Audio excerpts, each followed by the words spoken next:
It's just shocking how the Biden administration has tiptoed around this. We all know the world's greatest sponsor of terror, that's Iran.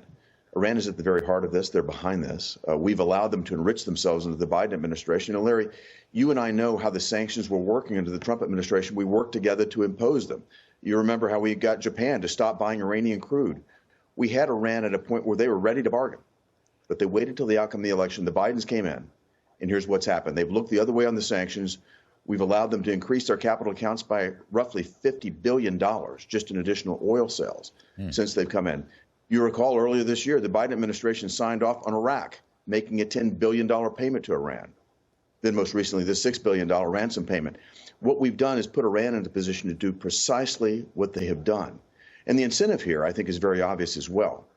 What we've seen is that Israel and Saudi Arabia were coming back to the table that President Trump set in terms of the Abraham Accords that we were at the precipice of getting done at the end of the last administration. You worked on that too, Larry.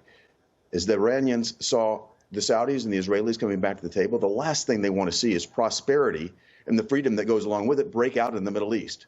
I think that's the inspiration for this, to disrupt that entire process using their proxies, Hamas, to do it. And the fact that Joe Biden won't even mention it, speak to the cause of this, I think is absolutely shocking.